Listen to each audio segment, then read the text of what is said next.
This podcast is a member of the Place to Be Nation family. Visit us at placetobenation.com, the only place to be in your pop culture world. December 2018. The Hard-Traveling Fanboys are celebrating Aquaman Month. My man.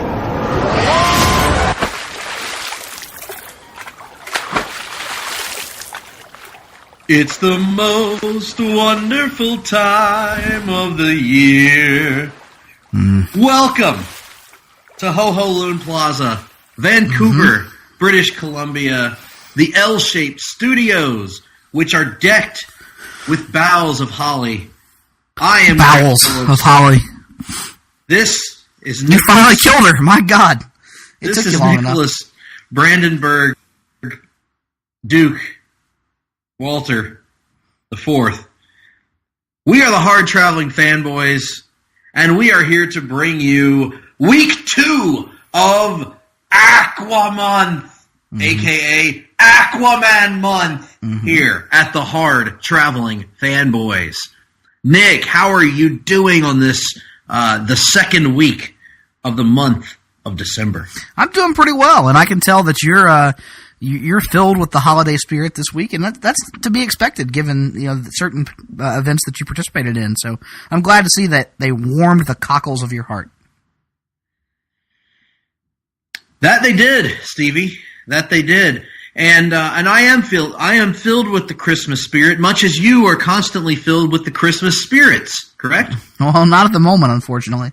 I'm on straight water tonight.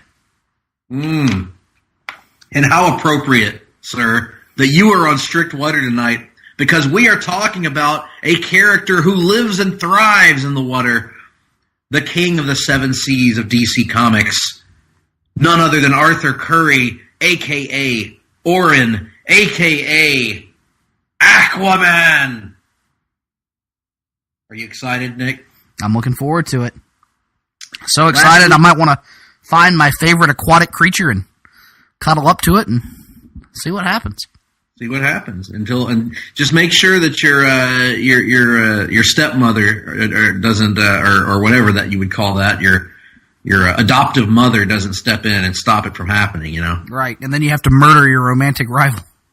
Right. Well, what better place to start our discussion for this week? Yep. So let's talk about that time that Aquaman tried to fuck a dolphin. Yep.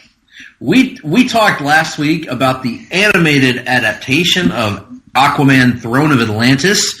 And this week we are turning to the first of 2 Longbook Hunters episodes, where we're going to take a look at a trade paperback collection of Aquaman's greatest adventures.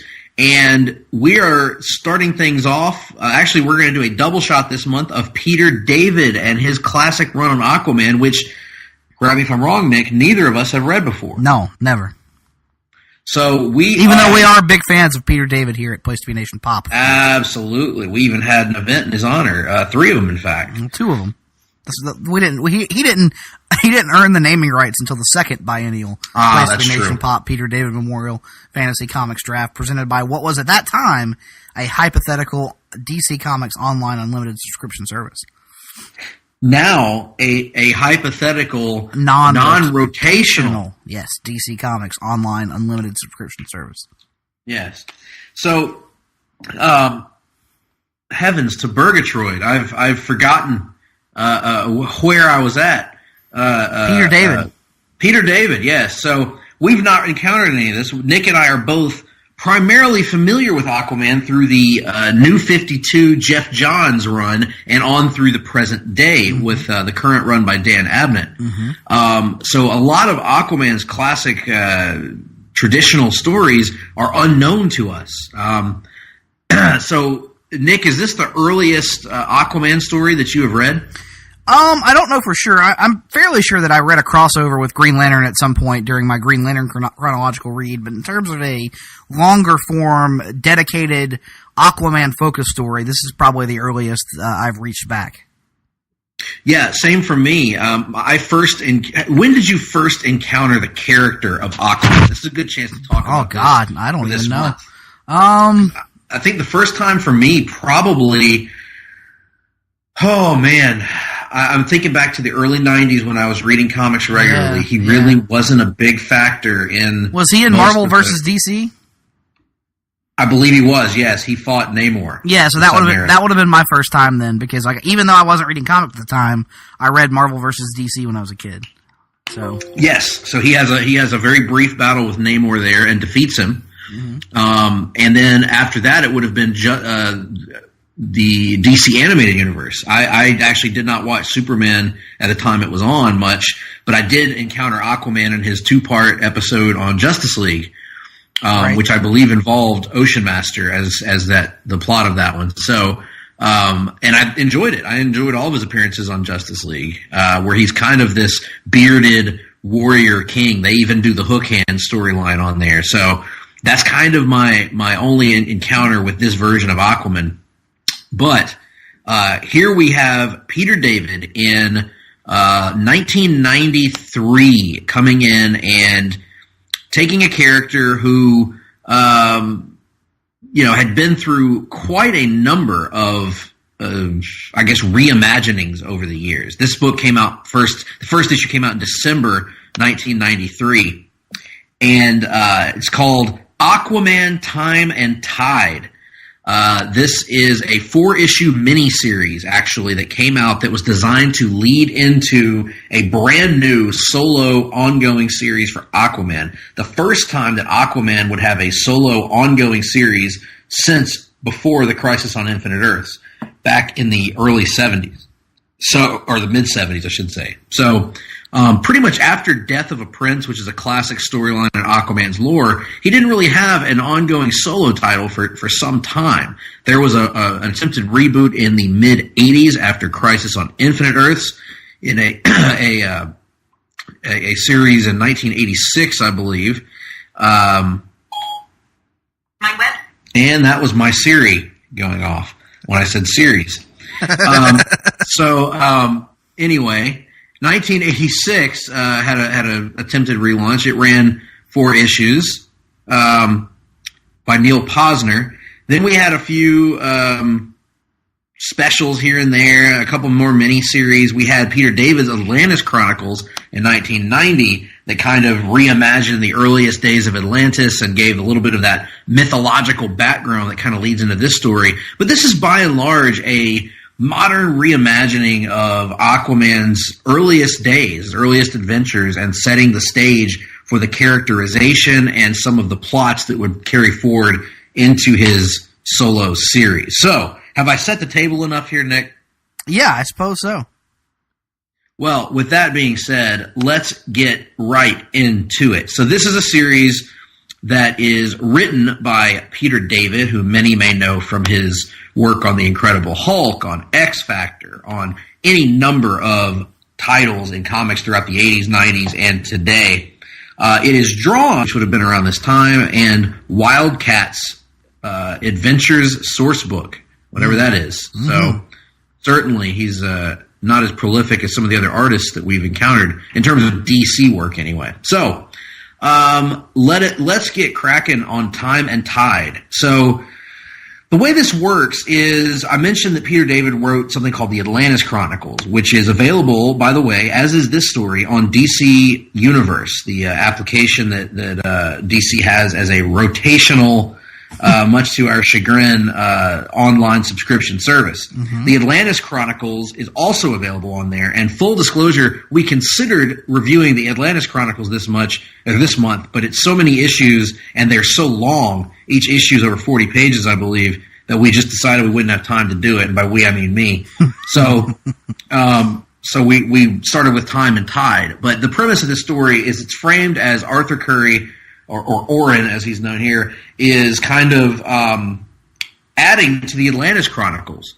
He's taken it upon himself to keep the storytelling alive, the mythology alive of Atlantis, to record the stories of his time for future generations. And so as he's beginning to write his chapters of the Atlantis Chronicles, he's recounting earlier moments in his life, key moments in his life. And in the first chapter, he's recounting the first time he was called a hero. sort of the birth of Aquaman, if you will, when he stopped just being Orin and became Aquaman, or stopped being Arthur Curry and became Aquaman.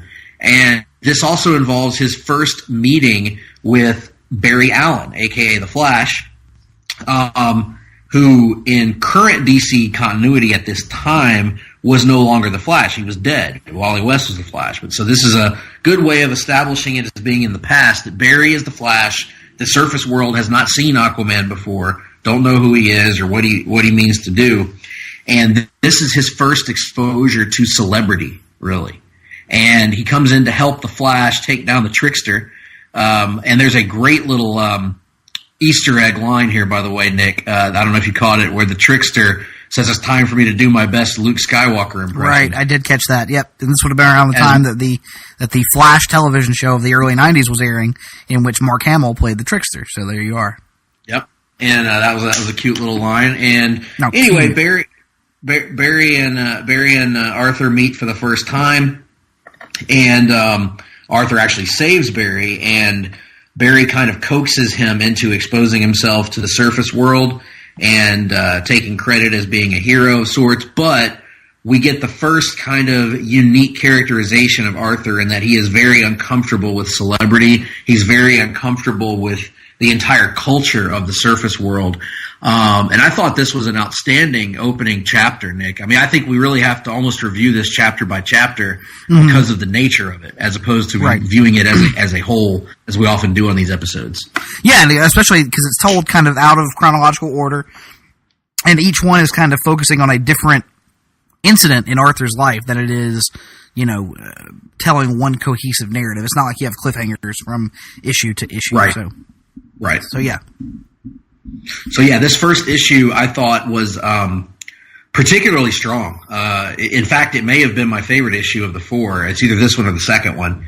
And I thought it was really strong. I think instantly this is a characterization of Aquaman that makes him distinct from the other DC heroes of this time. I think Barry is written really compellingly, which is something that a lot of writers struggled with before Jeff Johns kind of revamped Barry and frankly added some characteristics of Wally to him. I think a lot of writers struggled with writing Barry Allen in a compelling way, and I thought Peter David did it very well here. It's extremely funny also. There's a lot of great jokes in here, a lot of great visual gags. The I went in deep with the Ocean King shirt from the one lady, and of course the Hollywood agent or whoever he is that's trying to instantly capitalize on Aquaman's popularity.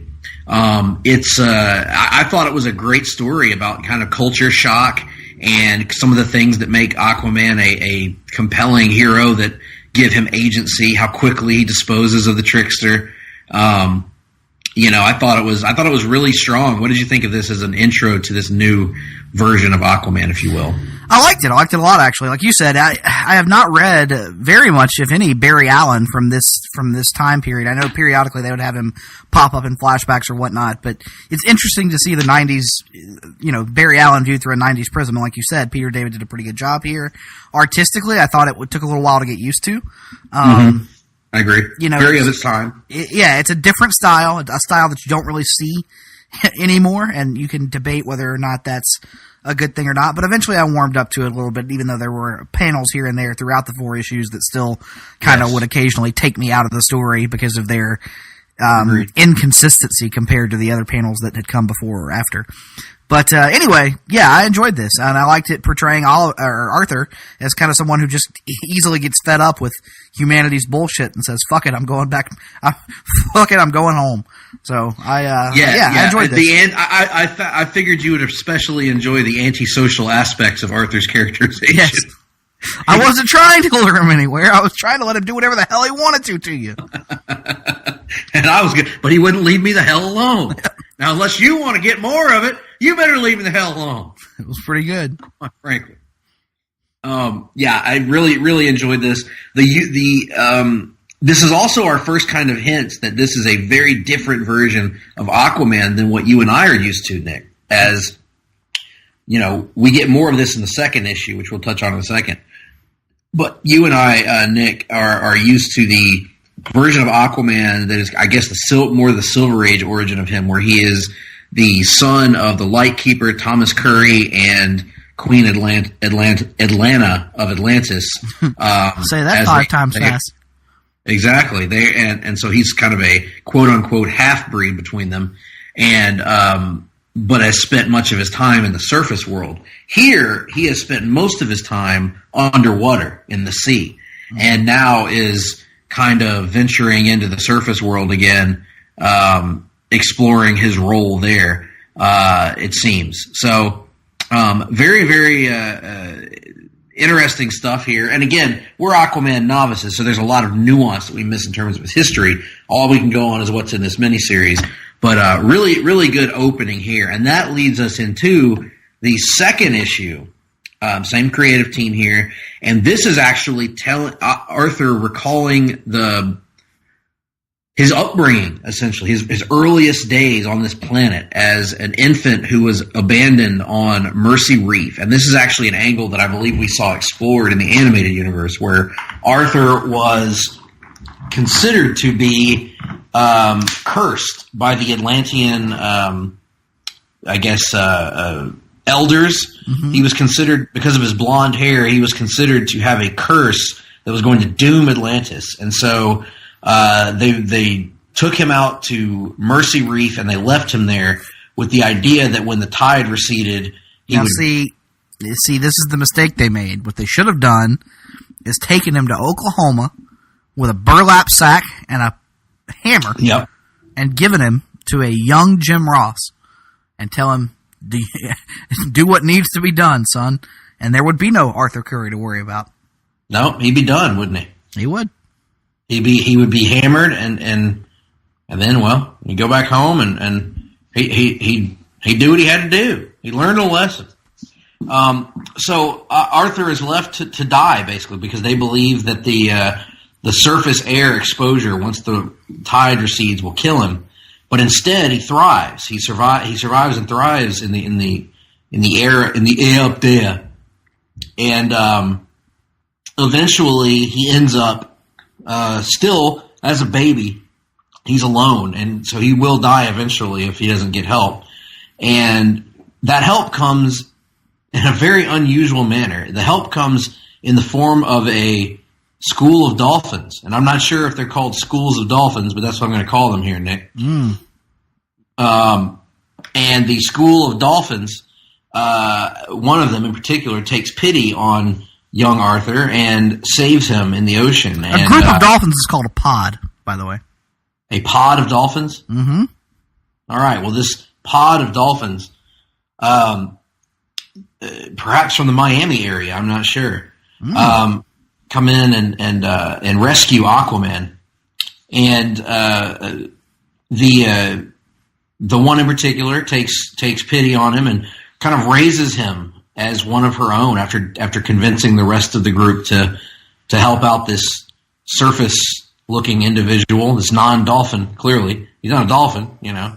So they raise him. They raise Arthur from a young child, and we see his development. And I don't know about you, Nick. I thought this part of the book was outstanding. I mean, as weird and as goofy as it is and it sounds, I thought it was really compelling because I thought it was well written, and I thought the idea of how these animals communicate with each other, and in particular, I thought this was the strongest artwork in the entire book from this Kirk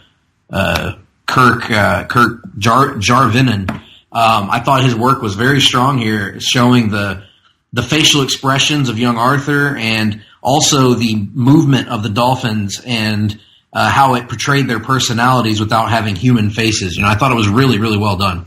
Yeah, it was good, especially because they did a good job of establishing how much more intelligent the dolphins are than other forms of undersea life, because we get a comedic scene with a group of sharks dealing with Aquaman in the first issue.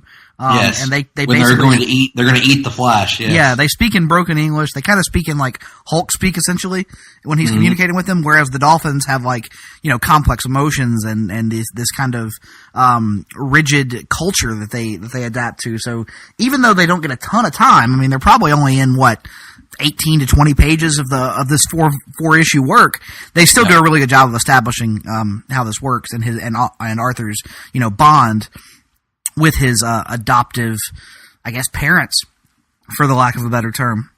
And of course, as we alluded to earlier, let it not be forgotten that young Aquaman tries to fuck a dolphin.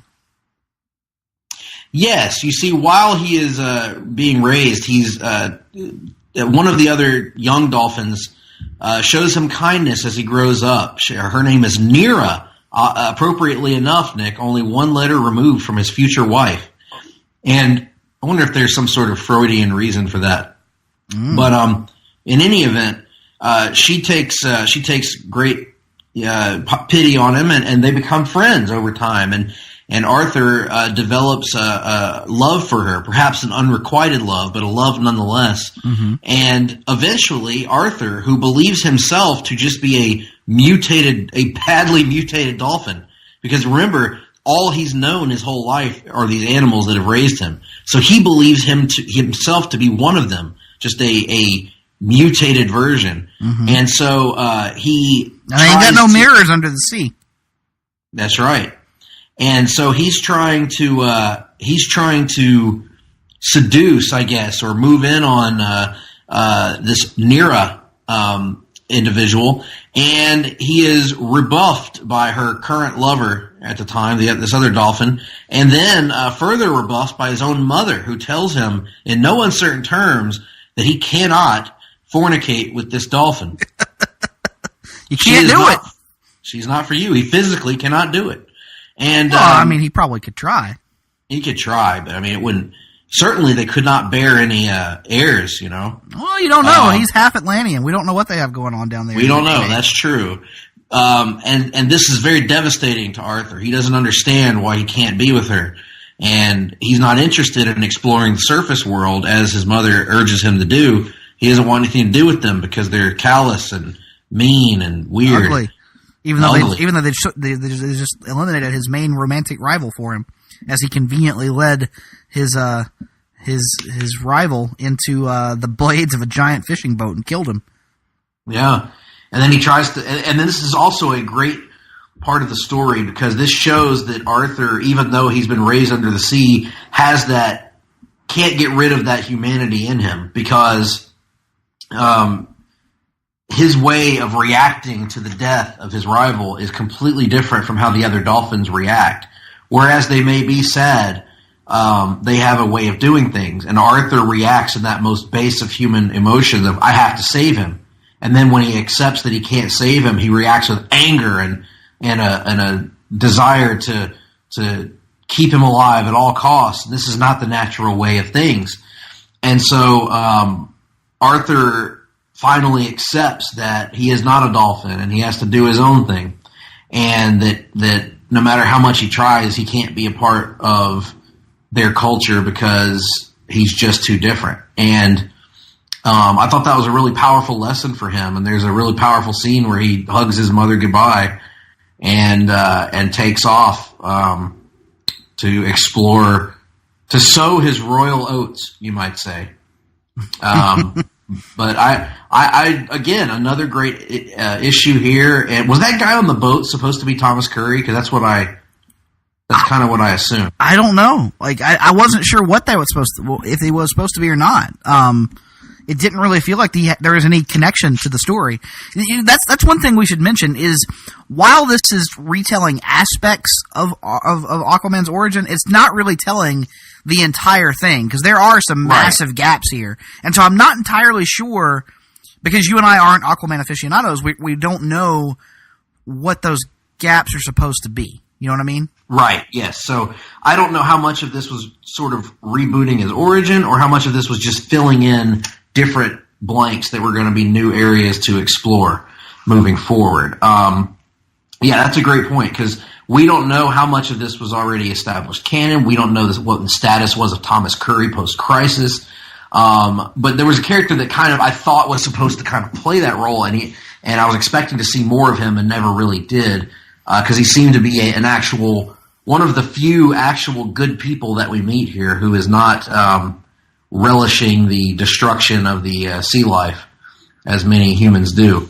But yeah, I thought this was an outstanding issue overall, and a great, again, continuing this great look at a segment of Aquaman's past.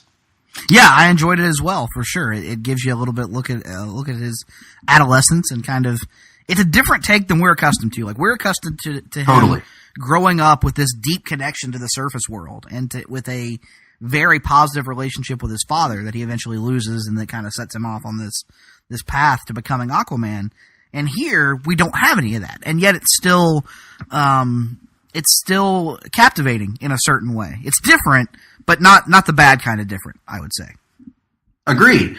And it kind of sets the tone, I think, for what I do remember of the Peter David version of Aquaman from Justice League books at that time, which is a very kind of grizzled, almost perpetually angry Aquaman, where he's coming at it from a part. He has a darkness in him that he can't get rid of, a lingering resentment for life in some ways, because he's somebody that's never really had a real family. He's never really, everyone he's ever loved has left him or died, and he's just, he's got a lot to resent about the world, both the surface world and the world of Atlantis. So that leads us into issue 3, which is a story of his first real love and his first extended experience. Not first, because it says that he had been living with the lightkeeper, the lighthouse keeper, Thomas Curry, for a while, but we don't ever see him in the story. But this is kind of, he comes out of exile and he moves to Alaska, or at least that area, and encounters the Inupiat people, who are the natives there, and it kind of tells the story of him encountering a group of people that view him as an outsider, who don't want him to be a part of their world because of what he represents. But he's taken in by these people. He's a white man. He's shown kindness, and he ends up falling in love with one of the what is her bloody name? I just read it. He ends up falling in love with the heavy-chested Eskimo lady. Yes, an Eskimo lady who is drawn in the most 90s way possible to imagine. She has Captain America-like breasts here. Captain America-like breasts and a gigantic ass. Yes, and she seduces Arthur in the snow. Yep. And they make whoopee, Nick. They make whoopee, but it's seen, unfortunately, by someone else from the Inupiat people, the mysterious Orm. And at this point, I am thoroughly confused as to how this origin relates to any of the other versions of Aquaman that I am familiar with. Yes, you see here, Orm is actually one of these Inupiat people. He is in an ancillary way related to Keiko, and yet wants to bed her. Yes. And he also... sometimes you got to keep it in the family, that's just the way it goes. That's right. The family that lays together stays together. That's right. Right? That's right. So you got to make sure your family tree is unforked in certain places. That's right. Hey, we do live in Alabama, so... We do. Anyway, so Keiko and Arthur take to one another. Keiko and her family are kind of traditionalists. Yes. They are rooted in the old world. They fish with their spears. They live in igloos. They don't want to. They live in what? Well, I guess they don't. They had moved beyond the igloos at this point. The igloos. I love it. That's an interesting way to pronounce that word. I like it. Igloos. Igloos? Is that better? Igloos, yeah, the igloos. That was a David Sunday-like pronunciation. Well, I don't know what to say to that, except that, one of the most popular bands in Alaska is Pearl Jam. And what about Aerosmith? No, they're not popular there. Oh, well, yab dab, dabba dabba doobie. Dabba dabba doobie. Mm-hmm.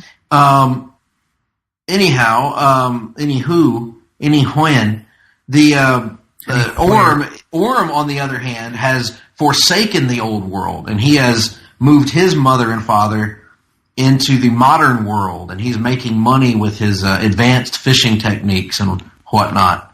And he's rubbing that modern world into the old people that don't want to move on. And so we know enough about Orm to know that he's an unpleasant individual. He resents the old world and has a very adversarial relationship with his mother, including threatening her with a knife at one point. What was the deal with his dad? Because there's that thing where his dad is literally in front of the television. Is the implication that he put his dad into a catatonic state somehow? Yeah, it looks like his dad's in a catatonic state of some kind, and his mother blames him for it, but he doesn't know why his mother blames him for it. Right. He says later on in the next chapter that his father was an alcoholic, but I'm not exactly sure what the reality of the situation is. Perhaps that's explored later on in the ongoing run. But so Orm's a nasty little character, and Orm decides when he comes back to visit his family, he sees Arthur laying in the snow naked with Keiko, and he becomes infuriated, and he injures Keiko in a severe manner, and this is all taking part in addition to these recurring dreams that Arthur is having, where he is struggling against a mythological type creature called, I'm going to see if I can pronounce this right, Nick, Nuliajuk. Sure. Nuliajuk is this purple feminine deity of sorts, underseas deity, and she appears to be. At first, I thought she was a figment of Arthur's imagination, but it becomes apparent by the end of this chapter that she is real, and that he is having an encounter with her in his mind or in his subconscious somehow. And this actually, without spoiling it completely, plays a factor in what happens with Keiko and her family later on. Apparently, this is a well-known older mythological underwater deity, and she is very much feared by the Inupiat people. So this leads to a clear setup for something to come later on, I'm sure, in the ongoing run. She flat out says she's not done with Arthur yet, and so that will definitely play a factor later on. And as a result of everything that happens, Arthur, has to leave his love behind and leave this life that he was kind of making for himself behind. Another example of him losing someone that he loves from his life. But all that being said, I thought this was probably the weakest chapter of the four. What did you think, Nick? Oh, I think I would probably... I still liked it. I think I would edge towards this one being stronger than the last chapter, honestly. Perhaps. Just because there was so much going on in that last chapter that, it's such a massive jump from where he is at the end of chapter 3 to where he is at the end of chapter 4 that for someone who's not well-versed in Aquaman history, I was very lost during that last chapter trying to figure out how it all fit together and what exactly was going on. And honestly, I probably enjoyed this just as much as the Dolphin issue. Really? I like this issue a great deal, actually. I'd probably go second or so on this one. I'd have it above the Barry Allen issue and right there with the Dolphin stuff. Oh, interesting. Mm-hmm. Yeah, cool perspective there. I'm trying to figure out what I didn't like about it. I thought that this was the first issue in which I started to have a few issues with some of the panels that were a little yes. Now that's one good point. Is panels would look drastically different from one another to me anyway, from page to page, and not every panel. It would be one panel out of every 7 or 8. But when you saw it, it would really jump. A comic strip, right? Yeah, it was like the art style had changed entirely because most of the time he had very sharp edges and sharp lines and angles to a lot of his characters and designs, and then occasionally you would get these really weird soft rounded edges to characters, and it really didn't look like the same artist at all. It made me wonder if somebody else had been behind and retouched it, or if it was being done for some sort of intentional effect, but it wasn't it would be the same scene, but just a different panel. It wasn't like it was a flashback or anything that would have made sense to differentiate have a differentiation of art styles. It was very off-putting. I'll agree with you there. I guess I was just more into the story probably of it than you were. Yeah, the story was good. No, I liked the story. I think the only part of the story I didn't like was I did not dig those parts that I talked about that were taking place, I guess, in his subconscious or wherever that was taking place, because those kind of threw me off a little bit, I guess. Right. But still, good stuff overall. The writing continued to be great. The dialogue was great. The comedy, when it was there, was really good. And again, great job of setting up this characterization of Aquaman.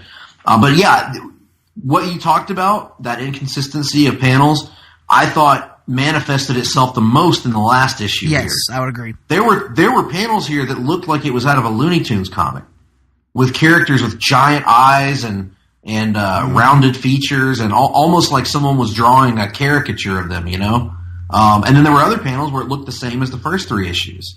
So again, like you, I don't know if this was intentional. I didn't take it to be that. It felt jarring and out of place at times. And to your point, it kind of took me out of the story at times, which is a shame because I really liked this issue. This was Arthur remembering his very first encounter with Ocean Master, and kind of his initial underestimation of Ocean Master, and also the ramifications of some of his encounters with him later on. I did not understand, I guess they eventually revealed that the half-brother angle here comes from the fact that it's revealed that his father had sex with one of the Inuit, or the Eskimo people. And, it was just, it's so different from the familial relationship that we know in the modern context of them being both sons of Atlanta, just with different fathers. Like, Arthur being the love that she couldn't hold on to, the love for the Currys and stuff. That this was a really weird version of Ocean Master that kind of comes off like a buffoon, honestly. Like, Aquaman punks him out entirely in his first appearance in Atlantis, and then basically outsmarts him and takes him down in his second appearance there on the sub. It was not a great way to introduce Ocean Master as anything more than a bumbling idiot, in my view. Anyway. I would agree with that. I definitely, and maybe that was the idea. I don't know, but Arthur is writing with a great deal of dread regarding Ocean Master. But why? I guess because of the prophecy that's involved at the end, right? Right, because there's this prophecy that he'll constantly be at war with his half-brother. And I like the prophecy angle, but like you, I'm not a big fan of the change or not the change, I shouldn't say that, but I'm not a big fan of this version of Ocean Master. In general, I think it kind of, it weakens his connection to Arthur a little bit.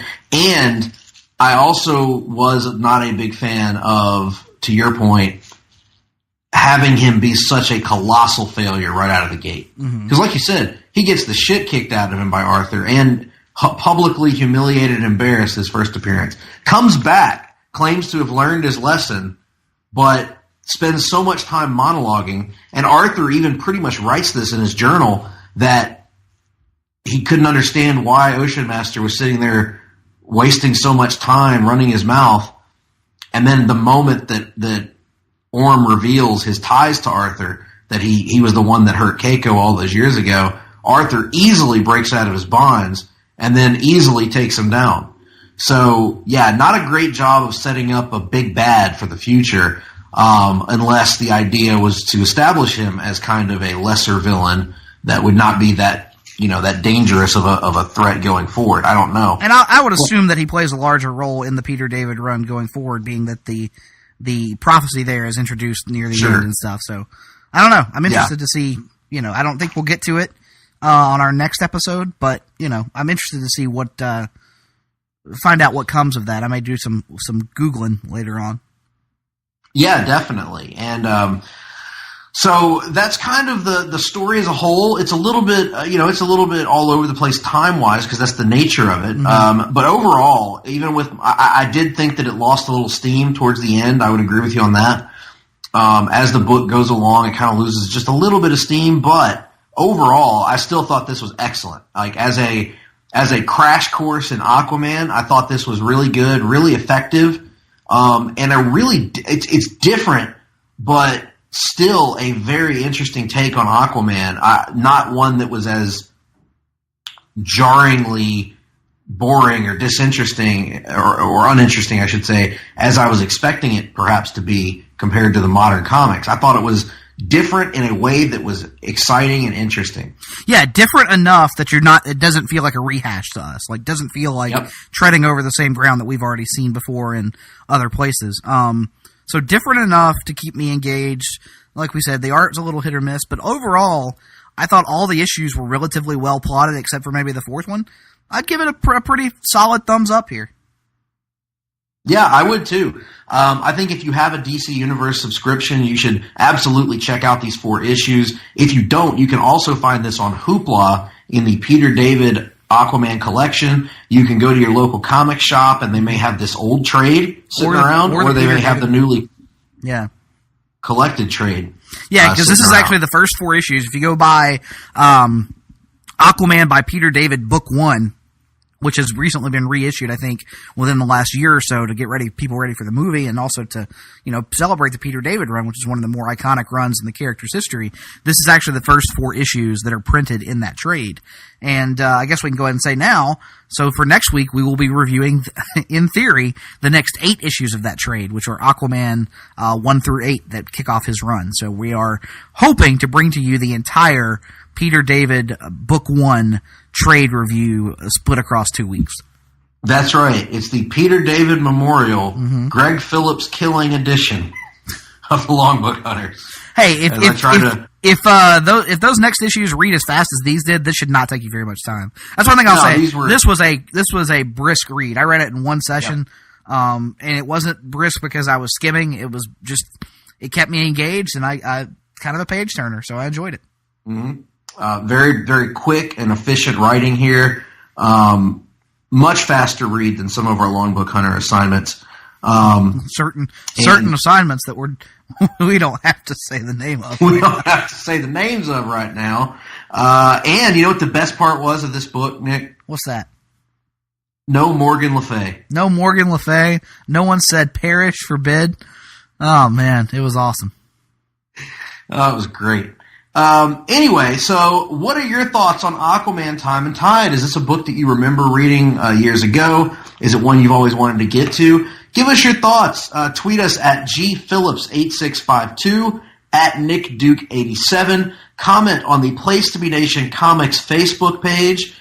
Send us an email, gregp@placetobenation.com, nickd@placetobenation.com. Let us know your thoughts on this book. Let us know your thoughts on Peter David's Aquaman run. Mm-hmm. Tell us a little bit of the backstory here, the history of Aquaman and his many reboots. From what I understand, Nick, Aquaman has a much more convoluted history than I even realized in terms of they've kind of tweaked his story pretty continuously from the Golden Age through today, with a lot of variety and a lot of wildly different takes on how he becomes who he becomes. Yeah, that's my understanding now as well. I had been laboring under the delusion that it had always been the childhood at the lighthouse with Arthur Curry as his biological father, but apparently not. Well, Tom Curry, not Arthur Curry. In any event, we will return next week with a more in-depth look at the Peter David solo Aquaman series from the 90s. And until then, we're going to take a break, and we hope you stick with us because when we come back, we've got the rundown of all the news and notes in the comic book world, and we will have our thoughts on the almost mid-season finales of several of the DC CW shows, and all of that is right around the corner. Promotional consideration paid for by the following. Place to Be Nation's Justin Rosero and Chad Campbell here, and we want to let you know that we have a ton of great podcasts available to you on iTunes, Stitcher, Google Play, and PlaceToBeNation.com, and we now offer them to you on 2 great feeds. On the Place to Be Nation Wrestling feed, we bring you the Mothership, the Place to Be podcast, Main Event, Survey Says, Wrestling Warzone, a Monday Night Wars podcast retrospective, No Holds Barred, Jeff Learns Wrestling, and our monthly pay-per-view reaction shows. On top of that, we're also dipping into the vault, re-releasing the entire catalog of where the big boys play for your enjoyment. In addition to these full-length shows, we also deliver special network pod blasts on topics old and new.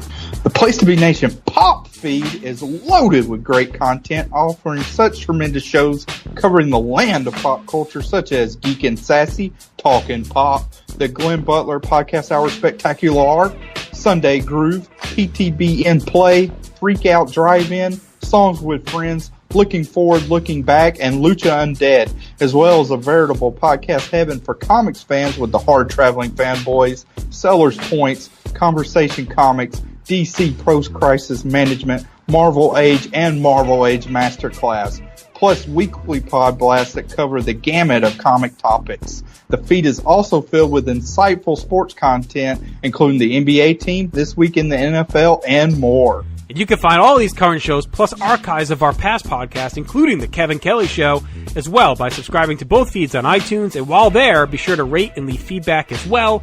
All of these shows, plus others, available at PlayStation.com. We cover pro wrestling, sports, movies, comics, in-depth stretch projects, and more. Be sure to support our site by using PlayStation.com/Amazon while doing your online shopping. And download our free PTB Vintage Vault Refresh ebooks via the links on our site. We also want to thank our friends at Boneheads Wing Bar, ProWrestlingOnly.com, and TheHistoryOfWrestling.com. Be sure to follow us on Facebook, Twitter, Instagram, and Tumblr as well. PlayStation.com, the only place to be in your pop culture world.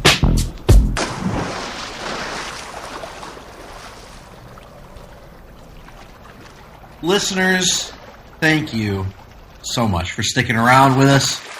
We hope to reward your patience and your loyalty with a really strong back half of the show. And if there's one thing that can be said about Nick Duke, it's that he's got one strong backside. I do. That's true.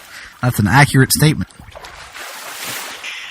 Well, we're going to get started on this portion of the show by talking about the news and notes of the comic book world. It's a little segment that you know and love as The Rundown.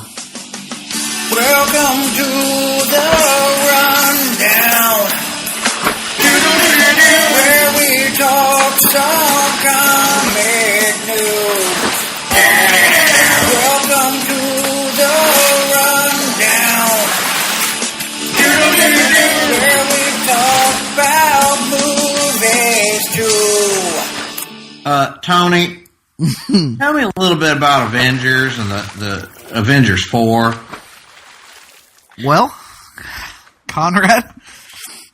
Oh, I don't know much about it. Well, as it turns out, Tony, hi, I'm Greg again. Good to be back here. As it turns out, the much-anticipated sequel to Avengers Infinity War has gotten its official title and its official release date and an official teaser trailer. So let's start off with the first part there. Its title is Avengers Endgame. That's Avengers : Endgame. Yes. And as someone who is very well acquainted with an Endgame for my colon from the weekend, I would like to also mention that the new release date for Endgame will be April 26th, a week earlier than previously announced. And then finally, let's just talk about it, Nick.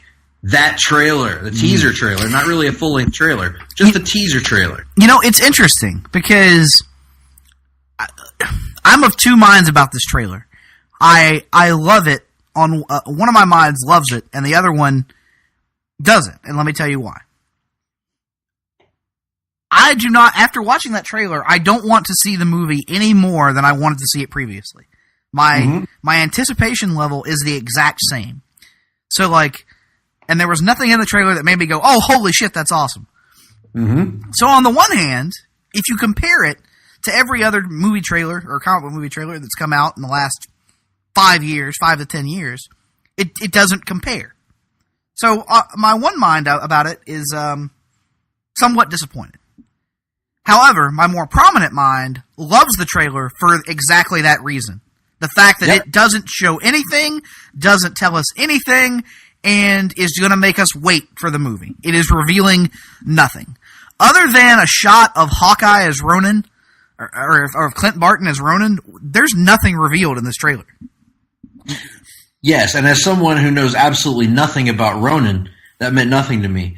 But I did love the part at the beginning of the trailer with Tony floating in space, about to die, recording one last message for Pepper. I thought that was very appropriately emotional and affecting. And honestly, emotion was all I was looking for from this trailer. I just wanted a feeling. I didn't want to know anything about the plot. I didn't want to know anything about the plan. I didn't want to know anything about anything. I just wanted a feeling. The only real revelation in this trailer is that Scott Lang has somehow escaped his predicament from the end of Ant-Man and the Wasp, and is apparently going to be a huge factor in helping the heroes fight Thanos.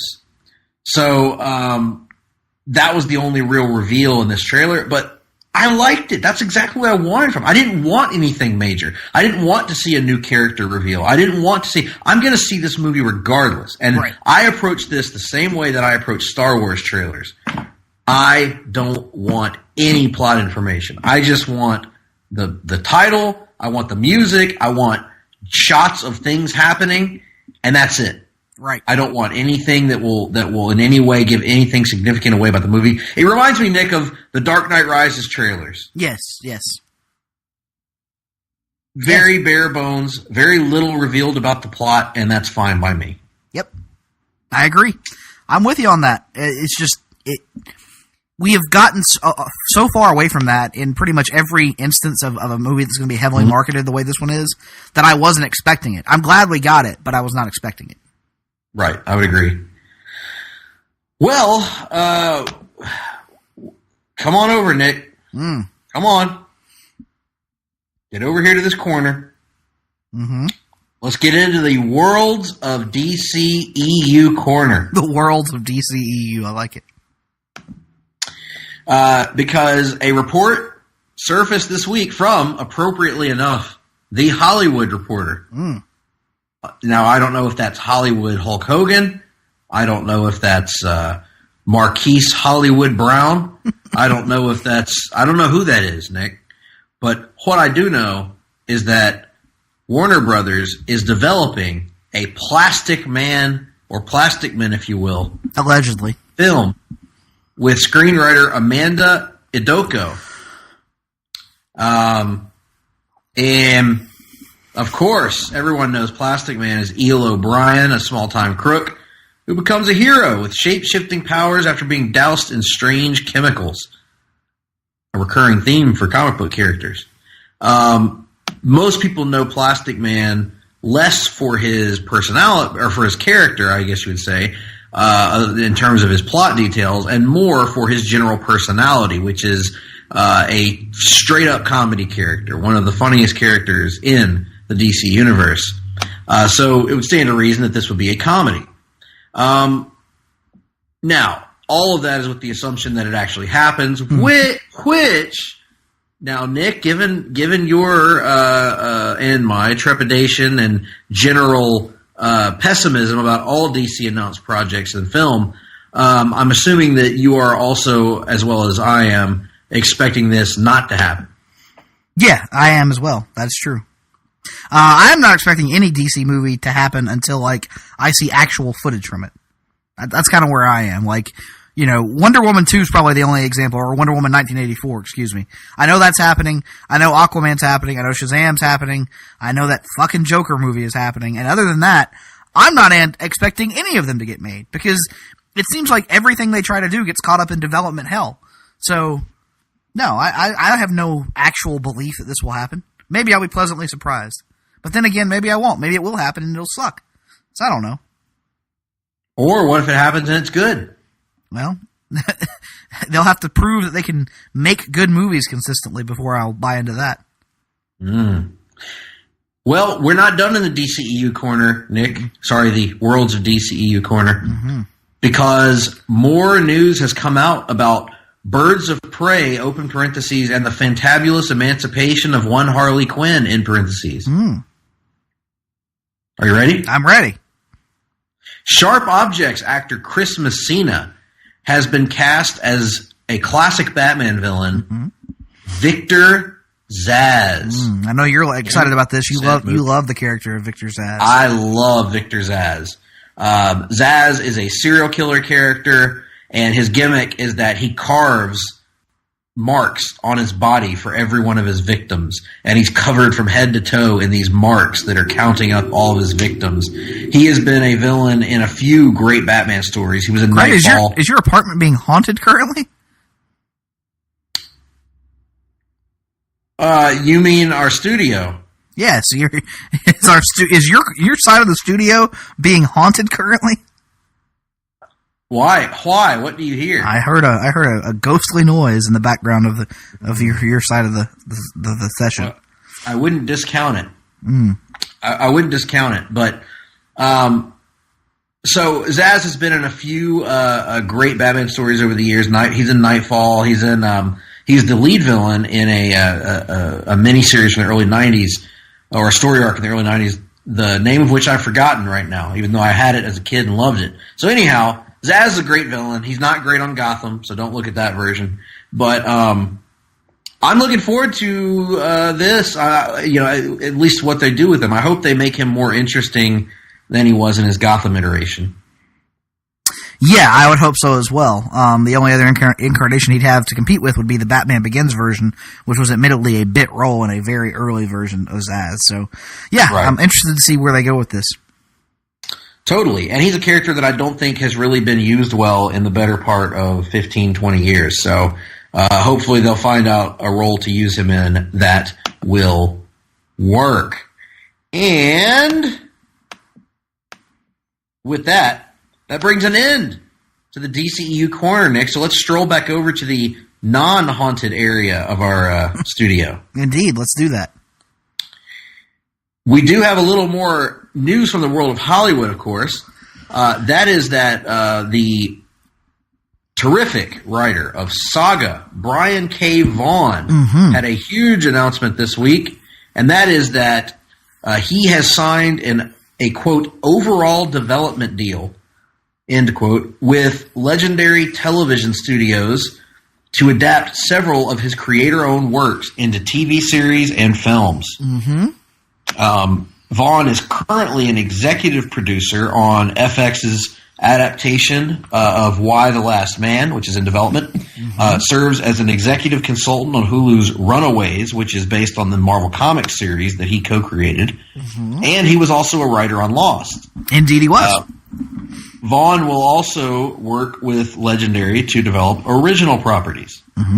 No word on the specific adaptations that will be included in this deal. So there's no guarantee that we will even get a Saga TV series out of this. But boy, I hope we do. I could easily see Saga becoming like the next big cult HBO show. You know, like that massive, like, science fiction, nerd culture crossover appeal show. Like, there's no reason it can't take the place of Game of Thrones. Game of Thrones, which they're going to try to replace Game of Thrones with 4 more Game of Thrones series, but that's neither here nor there. This needs to be on a network that can afford to invest in the special effects budget and get top-notch talent to play these characters. A Saga television show is a no-brainer, regardless of what he said in the past about not wanting to adapt it. It's tailor-made, in my opinion. Absolutely. And while this only includes his creator-owned work, obviously, certainly I would hope to see other of his works get developed later on, some of his great writing on a litany of properties. You know, we're going to get Why the Last Man. Hopefully that'll turn out good. But he's had such a long and storied career at this point that I'd like to see some. His stories are kind of cinematic in nature anyway, so I'd really like to see how they all play out. But Saga is kind of the one that I'm most excited about for the same reasons I think you are, which is that it can be an HBO or Showtime or something like that series, so long as it has a great budget to it. And the other one is Ex Machina, which is kind of more of a political-based drama, which is owned by DC. It was a Vertigo book, I believe. But I would love to see that one get adapted, maybe through a production deal with him as well. So, yeah, I'm assuming that the only ones that would be part of this deal with Legendary would be the ones he owns himself. I would assume that Warner's would maintain control those works that he did for Vertigo. So that is indeed correct. So yeah, exciting news all around. All PN news all around. Also, we have finally gotten an official start date for Punisher Season 2. Yes. That date, of course, being January 2019. Yes. We will be getting the second and presumably final season of Netflix's Daredevil. Your thoughts, Nick? The Punisher, you mean? The Punisher, sorry. Yeah. Yo, I'm pumped. I loved Punisher Season 1. I have been on the record on this podcast numerous times with my effusive praise for Punisher Season 1. I can't wait to see what they do with Season 2. And I am a little bit sad that it's likely the last Punisher season, but take what we can get while we can get it. Well, one place that you're not likely to see the Punisher anytime soon, at least this version of the Punisher. I see what you did there. Is on the Disney Plus service.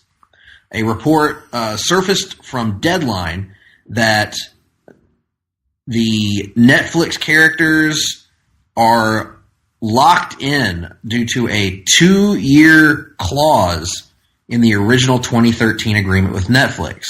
According to the Hollywood Trade, the characters that debuted in the shows, as well as the shows themselves, are effectively mothballed from any non-Netflix projects for 2 years from the date of their cancellation.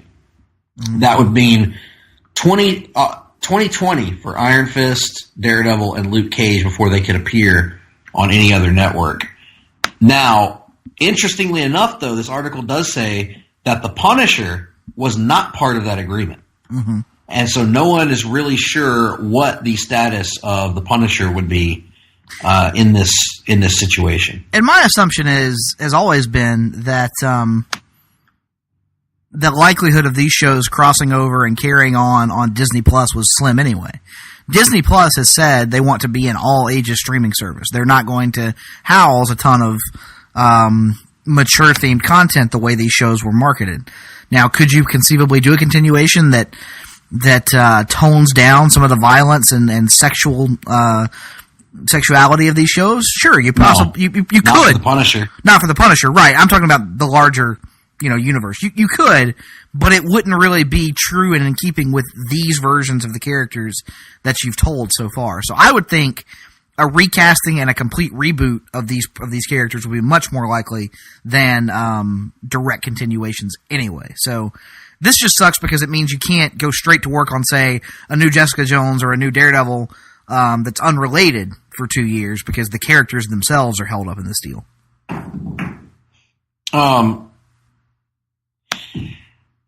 Over on the DC side of things, we got a major casting announcement for another DCU series.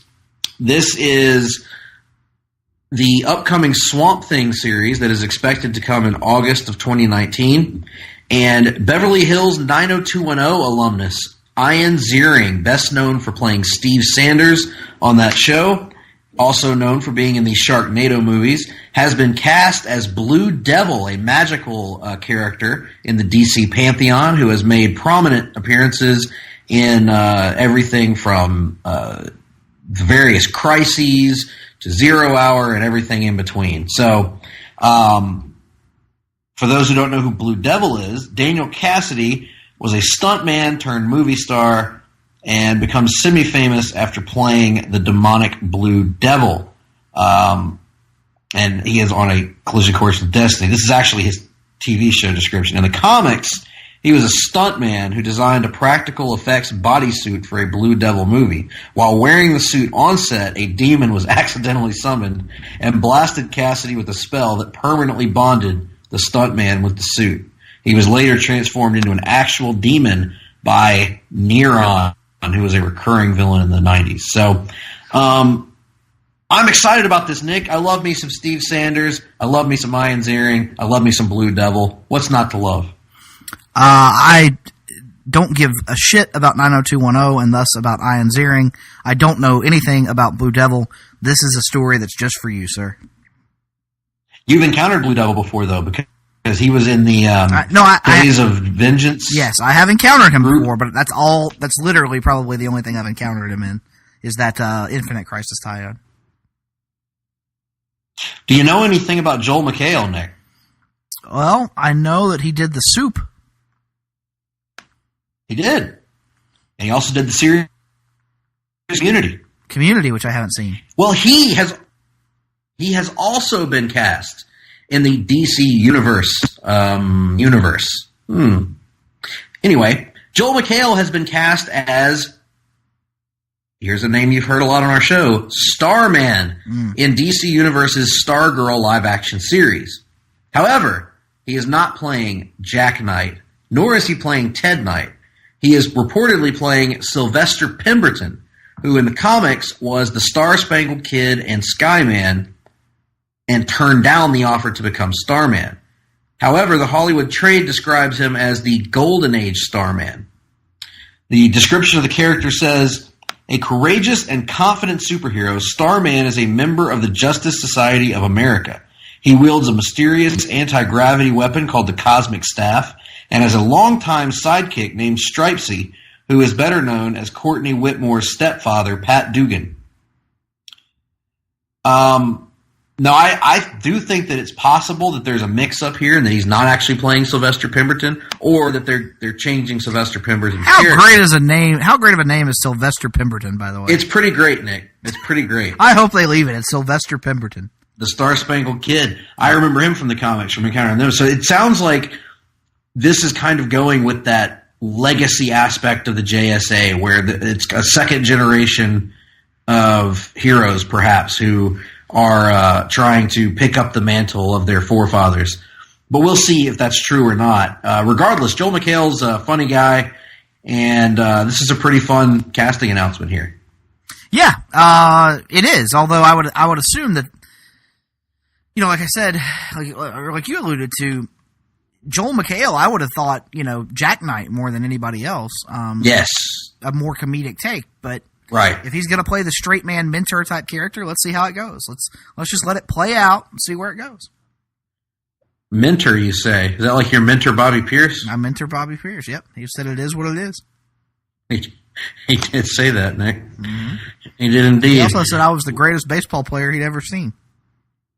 Yeah, he said that if it wasn't for your knee injury, that you could have walked onto the team and started at all 9 positions. Mm-hmm. And then he let me walk up and slap the athletic director right in the fucking face. Right in the face, and call him a thunder cunt. I'm thunder cunt. Yeah, Lord. You knew that. We knew that person. You knew that person. Yeah, that's true. Well, you encountered him. Once. Like twice, maybe. You were the one that told me the famous paragraph story. Oh, yeah, it's a paragraph above it explaining what it is. Even though even though there was literally a paragraph above it explaining what it is. No one cares about what we're talking about right now. How is that different from the rest of our show? A solid point, sir. Rocky Johnson noise. Little Richard noise. Woo! All right, let's get this over with, Nick. So, for some time here on Hard-Traveling Fanboys, and that some time being since the beginning of our show in 2016. Literally for years. When did the last one come out? 2008? Something like that. Long time ago. Been a while. Been a minute. A long effing time. We have been singing the praises. 2009. We have been singing the praises of Marvel Ultimate Alliance and Marvel Ultimate Alliance 2.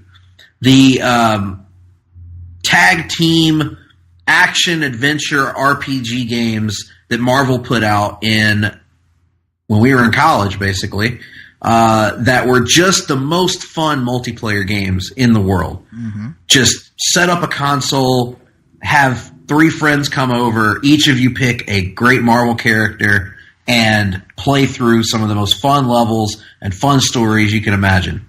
Great team-up moves, incredibly innovative engine at the time, or at least fun engine at the time, And they sat on it for so long, I think we both just kind of assumed it was never going to happen again.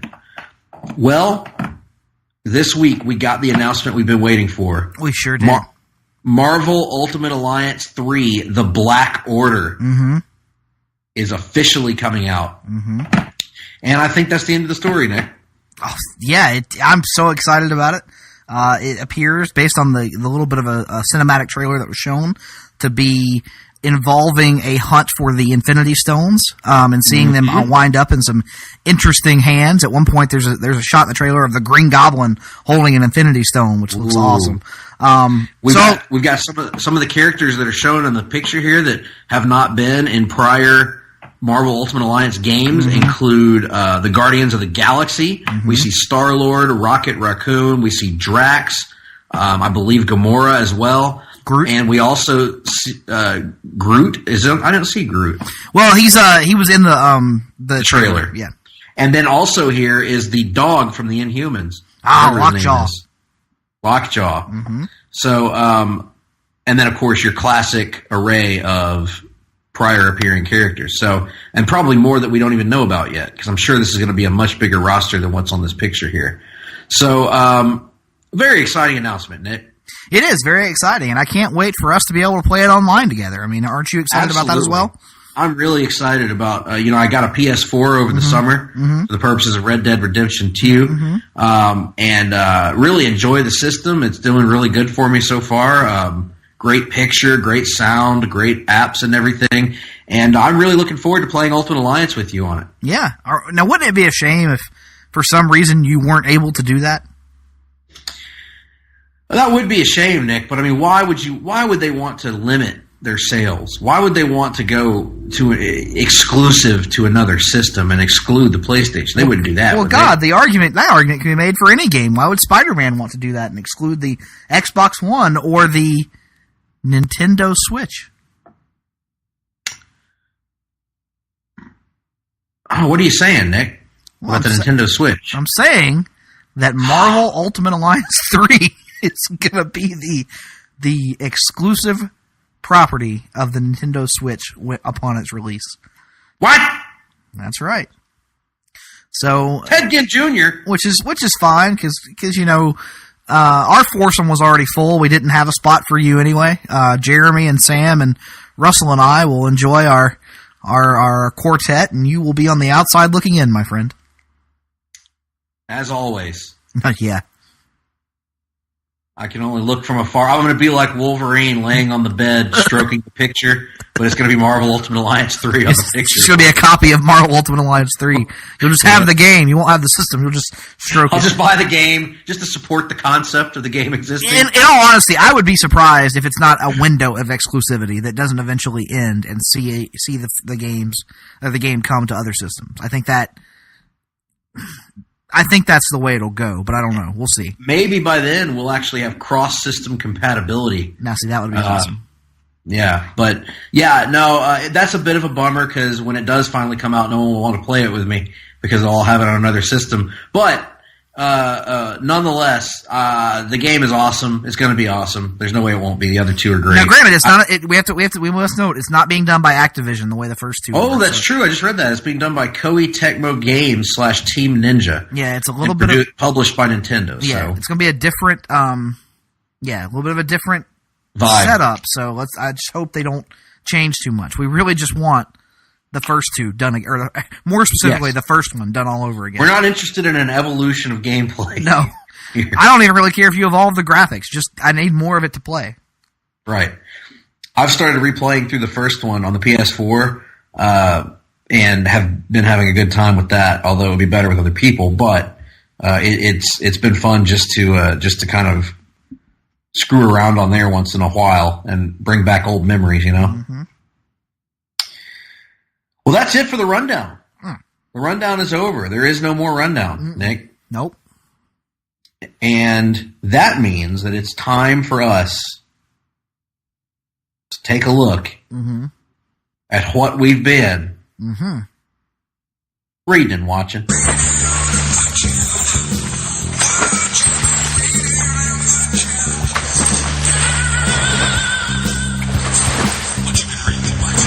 Now you're going to have to help me out here. I'm in the position that you are, whereas I watched ahead, and so I'm crossing streams here and getting mixed up on some things. So, I'm going to try my best on that, Nick, because here's the problem. Mm-hmm. I am still about 4 episodes behind on Supergirl. All right, well, Supergirl is part of the crossover, so we're not even going to address that this week. This episode of Supergirl that we would be reviewing, so no worries there. We'll wait and review the crossover in its entirety next week when you've had a chance to watch it. Yes. I have seen the crossover. It's amazing. That's all I will say about it. Amazing. I am looking forward to watching it after we get done recording this broadcast here. Mm-hmm. I have also not seen Black Lightning. I'm about 3 episodes behind on Black Lightning. I was going to watch this week's Black Lightning, but then I decided not to in favor of watching the crossover. So no Black Lightning talk on this week's episode. One day I'll catch up. Soon, hopefully. Now, let's begin with our A number 1, which is Arrow. Monday night. Yep. Last Monday night. So we're a week behind the listening audience here, perhaps, but this was an episode that was the follow-up to what we both thought was an all-time classic episode, The Slab Side Redemption. Mm-hmm. This one is all about Oliver Queen back in the real world. He is out of prison. He is trying to go back into society, by the way, that knows that he is the Green Arrow. So his days of wearing a mask and a hood are over because everyone knows who he is. He's also trying to adjust to not being beaten and threatened with assault on a daily basis in prison. Yeah, he's got a little bit of PTSD here. Yes, and it's done very subtly, by the way. It's not done in the way that you might expect on one of these shows where they make a big deal out of talking about it. It's just a subtlety in his actions, and even Nick in the way that he carries himself. Oliver is talking a lot softer. He's carrying himself a lot more timidly than we've seen him in the past. Would you agree? Yes, I would agree with that as well. Yeah, he's a little unsure about how to handle himself, not just because he feels like he has undergone changes in prison, but because he also feels like there have been numerous changes in his supporting cast and the people around him, and he's not really sure how to react to any of those, most notably with his wife, Felicity. Yes, Felicity, as we noticed in the earlier episodes, she's changing, and she's changing as a result of Oliver's decisions, as she's been assaulted in her home. Her stepson was assaulted in their home and nearly killed, and these experiences have changed her and hardened her in many ways because, understandably, she is no longer willing to be a damsel in distress, to be a victim that needs to be saved. She's going to be proactive in the future, and Oliver doesn't know how to react to that because Felicity's always been the one pulling him back from the brink of violence and aggression and pacifying him, and now she is where he has often been, and it's understandably so, in my opinion. So that was a source of conflict in this episode, and a source of concern for me going forward, Nick, I have to say, for our favorite CW couple. Yeah, it is a bit concerning. I'm interested to see how they play with it the rest of the season, especially knowing what we know in the flash forwards about the path that eventually Felicity eventually goes down. So lots of things there, but they're doing a good job of keeping me on the edge of my seat with that. Absolutely. And the crux of this episode was Oliver kind of forging a new identity, a public identity as the Green Arrow, and working officially alongside the Star City PD. He is going to be a deputized member of the PD. They're going to enlist his help in investigations publicly as the Green Arrow. And we also get, of course, as you mentioned, Nick, shots of this future as the dystopian future of Star City starts to come into a little bit more clear picture. We're getting more and more information about that. And then, of course, the big reveal here was the identity of the new Green Arrow that has been patrolling Star City while Oliver was in prison is finally revealed. And, Nick, it is a character that is near and dear to our hearts, one that is has strong ties to the modern Green Arrow comics. Yeah, that character absolutely does. He or she. We don't know who. Yeah, who knows? Yeah, I'll say it's a character we didn't see coming. I don't think any of us, either of us, ever listed this character on their list of candidates that the new Green Arrow could potentially be. So, yeah, I liked that reveal. Didn't see it coming, but it was surprising in a good way. So I'm down for it. And one thing that I didn't mention, and I don't think this is too much of a spoiler, Ricardo Diaz is not dead, and there's a decision made by Diggle and Lila in this episode that probably will come back to haunt them later on. What are your do you have any theories about this underlying mystery that's going on, or who might be behind it, Nick? Well, you're talking about the Knights, or about the money, the Dante thing? The Dante thing. Yep. Well, I don't have any theories in the way that you think I do, but I will remind you that Dante was the name of the guy who was running the group, the Ninth Circle, in the recent Ben Percy run of Green Arrow comics. And that I actually wasn't putting that together. Yeah, and this involves money laundering, as they were talking about. So it could be potentially the Ninth Circle being introduced, is what I'm guessing. Oh, very interesting. I'm proud of you, Nick. I was expecting you to have a different. Well, no, because the Dante name is still fresh on my mind, so I instantly went to that. But of course, Dante, past life. Dante could be an assumed name, could it not? Could be an assumed name. And the Ninth Circle, remember, they were disfigured. They hid their faces, so that's who true. knows who he could be underneath that mask. Now, you sound like you're about to start advocating for the firing of one of the members of the Ninth Circle. Why is that? Why do I sound like that? Well, when you talk in a certain tone, it seems like you're going to advocate for someone's firing. You know who would actually be a pretty good Dante reveal that isn't Tommy Merlin? Dante from Clerks. That would be good as well. Oh God, what was his name? His name was on the tip of my tongue, and then I forgot it. The character's Walter? name. Walter, yes, would actually be a great Ninth Circle reveal.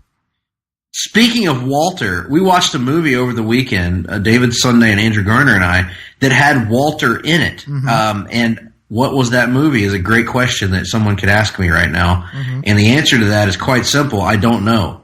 But he was there. He was there. Doing Walter things. Doing Walter things. Looking all black and British. By God, he's Walter. Yep. And certainly he was. Now, he wasn't a major character. He was just a character, but nonetheless, there he was. Indeed. Anyway, that aside's gone, and so is that episode of Arrow. Great episode, as has been the norm this season. Excellent stuff. The show just has been firing on all cylinders. Legends of Tomorrow took us to the city of New Orleans. Mm-hmm. And I don't know about you, Nick, but I'll be gone. Oh, damn it. What's the number? Is it gone 500 miles till the day is done? That is it. I'll be gone 500 miles. 100 miles till the day is done. There it is. Yeah. So took us to New Orleans and gave us what I thought was a pretty surprising reveal about Constantine, about who this image is that he's been seeing. I've been thinking that it was going to be the character from the Constantine TV show that was the fallen angel, but in fact it's a former lover of Constantine's who he kind of fell in love with in the months before he met the Legends, but whose soul he damned to hell, which is, if you're going to, there are ways to break up with someone, and then, there's damning their soul to hell. So I think he did it on accident. It wasn't intentional. He did it on accident, but come on now. No, let's be honest, Greg. There are probably breakups that we've both been through where if we had the chance to damn somebody's soul to hell, damn your very soul, we probably would have done it. I'm just saying. Well, there certainly wasn't no anchor tied to Constantine's ass. That's for sure. So Constantine regrets this very much, and it haunts at him. And this episode's all about Constantine, mostly about Constantine trying to get back, or rather save the soul of this lover of his, Desmond. So, who also has a trolley at the marketplace. That's a Beatles reference, Nick. Anyway, while that's going on, we also get a plot where Ava and Mick are at odds because, frankly, Ava's kind of a bitch to Mick. And, no, I mean, would you not classify it as that? I would classify it as that, but Mick is also being Mick, and he's something of an acquired taste. So I can acquired taste. That's fair. I can see both sides. That's fair. So, and then while all that's going on, the newest character, Mona, is growing romantically attached to a caveman. Let me tell you something about this Mona thing. I love Legends, Greg. You know I love me some too. Legends. I know where this is going. No, Mona gotta go. Mona and Gary need to just go off and go do Mona and Gary things somewhere else because it's not working for me. Yep, I did feel bad for Gary though. I feel bad for Gary as well. And, he's less desirable than a caveman. But hopefully in the next episode, Mona will reveal that she loved Gary all along, and they'll go off and ride off into the sunset happily ever after, never to be seen again. I tend to agree. I don't mind Gary as much as you do, but I liked Mona when she first appeared, and I've gotten less and less interested in her. The big problem with Mona and Gary, Nick, is that whenever they're on screen, they are actively taking time away from the characters that I do care about. Right, like Nate, for example. Like Nate. Nate is getting less screen time than Mona right now, and that's a problem. Yes, and my mom has been very upset with this season of Legends as a result of Nate's diminishing role, and because he's her favorite character on the show, other than Ray. Ray also has had a lot less to do for most of the season than we're accustomed to, I think. Nonetheless, the Constantine stuff here I thought was really good. All of the stuff with Mick and Ava was really good. And it was really just the Mona stuff that was kind of dragging it down. And overall, it was not the most exciting episode. I didn't think it was the funniest episode that they've done. So I think this was maybe a little bit of a step down for Legends to me. But still a good episode is all. I mean, their baseline, I think, episode is higher than probably anyone else's other than Arrow's this season. That's true, but I will say that based on the trailer alone for this week's episode, which we're going to talk about next week, the setup that this episode does looks like it's setting up for one of the best episodes. Yes. I was just laughing out loud at the trailer alone. I was like, oh, that's going to be awesome. I haven't even seen the trailer, but the way that this episode ended on a cliffhanger was awesome. So yes. I'm excited to see where it goes. Love this cast, love this show. And again, I implore you, if you're a listener of this show and you agree with our takes on the CW shows, do what you can to watch Legends and bump the ratings up as much as we can. DVR it, Hulu it, whatever you need to do. I did read that this past week's Legends got a season high. So that's great. Yep. I hope we can keep those numbers up because the show deserves it. It's a great show, and we need to keep it alive. It's so much fun. Every week is just fun. And we need that in our lives because there's too much not fun out there. Now, on to Tuesday night and the 100th episode of The Flash. Mm-hmm. The Flash has been we kind of differed a little bit on The Flash this year. I've been a little down on it, and you have been mostly up on it with the exception of the cicada subplot. Right. Both of us have enjoyed the family stuff, and we've hated the cicada stuff.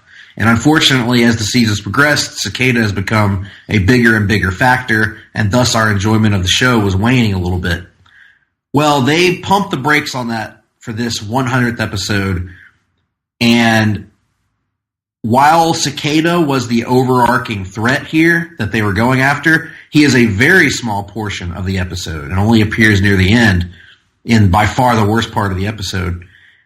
And the vast majority of this episode is what I thought, Nick, was easily the best episode. Oh, not even close in terms of the season, and arguably, and for my money, one of the best episodes they've ever done. I'm not sure I can go quite to that level just because of the cicada stuff. Those first 45 minutes are up there yes. like any 45 minutes from any agree. Episode the show's ever done.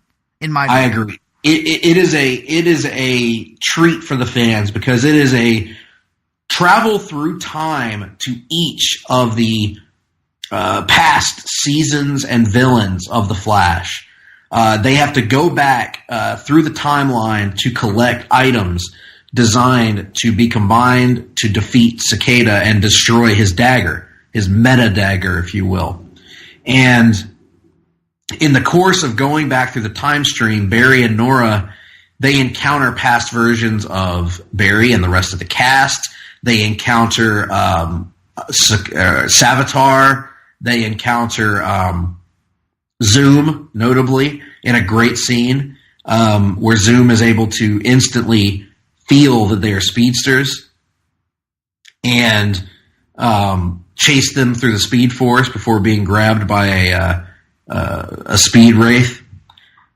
So that's all great. All that stuff was awesome. It reminded me, Nick, of how good, kind of enjoyable Zoom was. You know, I kind of missed that villain, and Savitar is there briefly, and the past versions of themselves, obviously. But then the real main event of the episode, I think you would agree, was the return of Eobard Thawne's version of Harrison Wells, as played, of course, by Tom Cavanaugh. Mm-hmm. They encounter him both in the past when he has captured another time-traveling Barry, and all the way back at the time of the particle accelerator. They also encounter Gideon.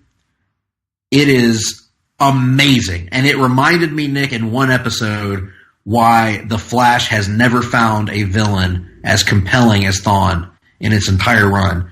He is just awesome. The way that Cavanaugh plays him, the personal tie that he has to Barry, which is so natural and so believable.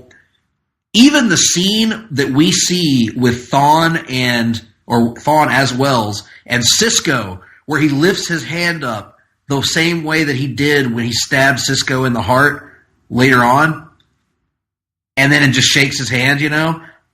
Brilliant stuff. We get there are a lot of mysteries afoot, Nick. I think both of us are very suspicious of Nora at this point. Yes. That everything is not as she is saying it is. She clearly has a tie to Eobard Thawne in some regard. I don't know what that regard is. We don't know what the tie to him is, but she knows more about Thawne than she lets on, and Thawne knows more about her than he lets on. So we don't know where this is all going, but it was awesome. I thought it was a great episode. The ending was so exciting, Nick, and is setting us up for they need to just get rid of Cicada right when we come back from the break, do away with that arc, and then let's move on and explore Thawne some more. Yes, I completely agree. Or more specifically, explore whatever, I don't think Thawne is going to have an active role in the current day storyline for some time, but I am intrigued to see where that goes. And I'm like you. Cicada needs to go off to the side, and let's move forward with what they reveal at the end of this episode, and see where it goes. Yes, and Tom Cavanaugh was just outstanding in this episode. As he always is. Yes. Getting to play 3 different Wells in this. Gets to play Sherlock, gets to play Harry, and gets to play the version of Thawne as Wells. Yep, absolutely. If only 100. We had seen HR as well, that would have been a nice... Oh, yeah, I do miss HR. Yep. I do miss HR. He was a good one. In any event, with that being said, Nick, let's rank them. Mm-hmm. Arrow Flash Legends. No, Flash Arrow Legends. I'm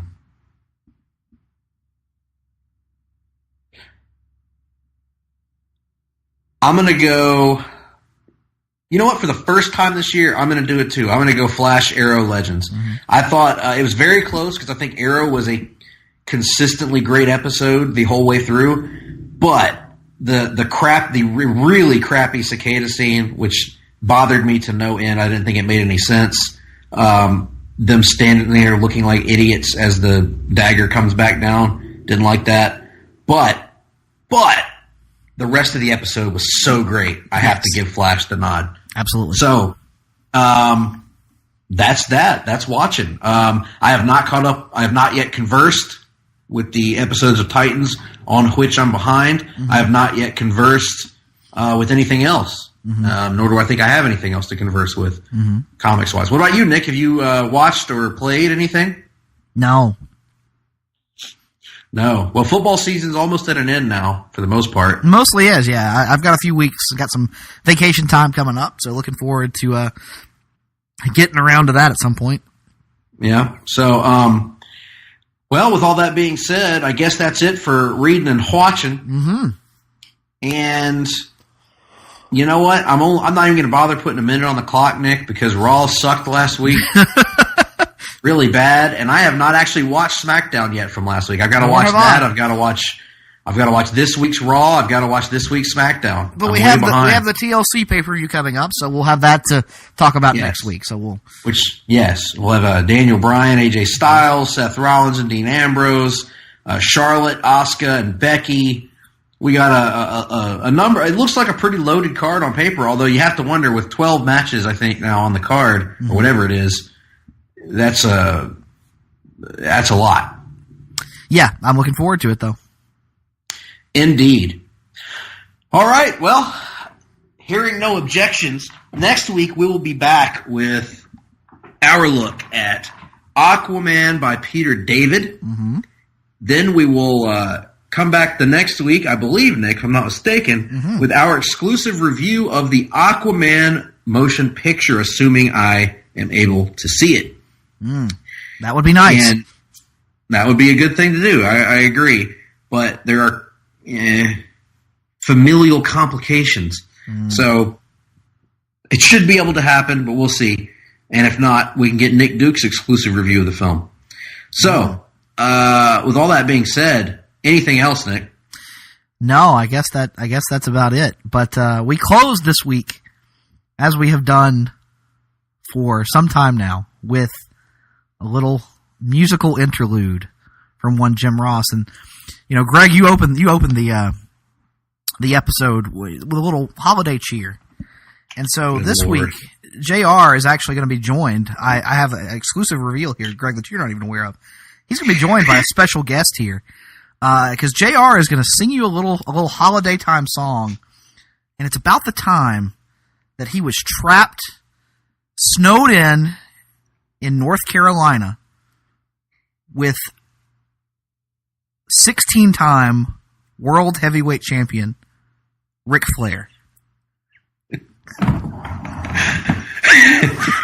So, here, for the first time ever on the Hard-Traveling Fanboys, we have not one, but two WWE Hall of Famers here to present you with an old holiday standard. Ladies and gentlemen. They're doing it, Nick, on the longest running weekly episodic comic book podcast in all of Place to Be Nation. Here, ladies and gentlemen, give it up for Jim Ross and the Nature Boy, Ric Flair. Good Lord. All right, now, Rick, get yourself sober. Get ready here. You ready? You ready? All right, now.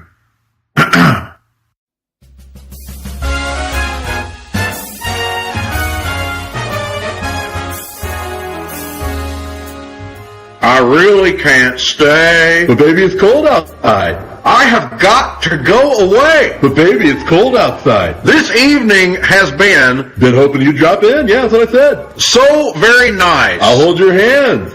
Well, they're just like ice.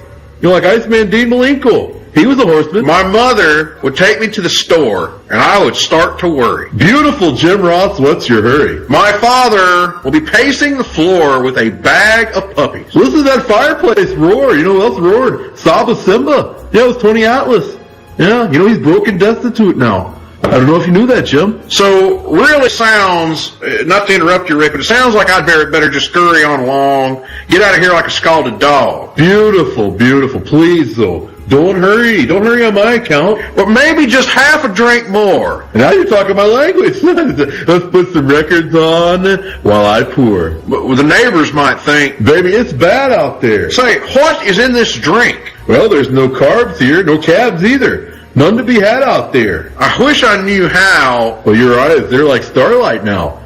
Now, granted, one of them's closed, but still. To break this spell. Hey, here, give me your Resistol hat, Jim. Your hair looks swell. I ought to say no, sir. You mind if I move a little closer? At least I'm going to say that I tried. What's the sense in hurting my pride? I told you, Bret Hart never drew any money. You know who drew money? Me. Harley. Those are the guys that drew money. I remember Jack Mulligan. Jack Mulligan and I sold out the Charlotte Coliseum in 10 hours. 10 hours! Well, quite frankly, that's really not for me to say. Oh, baby, don't hold out now. You got the numbers. But, Rick, it is cold outside.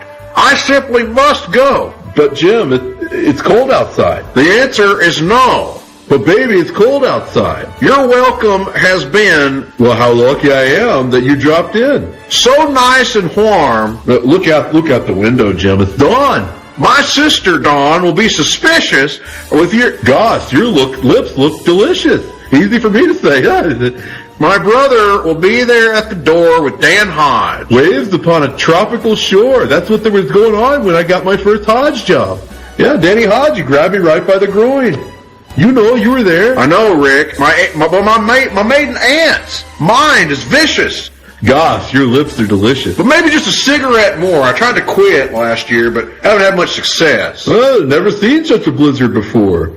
Unless you count the blizzard of cocaine that Barry Windham snorted off that hooker's ass. I've got to get home. But, Jim, you'd freeze out there. Say, lend me your coat. It's up to your knees out there. You've really been grand. Well, I thrill when you touch my hand. But don't you see... How can you do this thing to me? There's bound to be talk tomorrow on the internet. A bunch of Richards on Twitter typing their little words on the internet saying, oh, JR and Rick are having a relationship together. Oh, what is it their business? I know, but think of my lifelong sorrow. Every friend I've had either is dead or sick or has no teeth. Well, at least there will be plenty implied. Well, what if you got pneumonia and died, just like Ricky Morton? I really can't stay, and Ricky's still alive. You need to get over that fact. He's going to die eventually. We all do. Baby, it's cold. But baby, it's cold. But baby, it's cold outside. 2-mile jog and then come back and see him when she was done. I believe it was quite sudden and painful. Hard-Traveling Fanboys, Hard-Traveling Fanboys, Hard-Traveling Fanboys, Hard-Traveling Fanboys, Hard-Traveling Fanboys, Hard-Traveling Fanboys, Hard-Traveling Fanboys, Hard-Traveling Fanboys, Hard-Traveling Fanboys, Hard-Traveling Fanboys, Hard-Traveling Fanboys, Hard-Traveling Fanboys, Hard-Traveling Fanboys, Hard-Traveling Fanboys.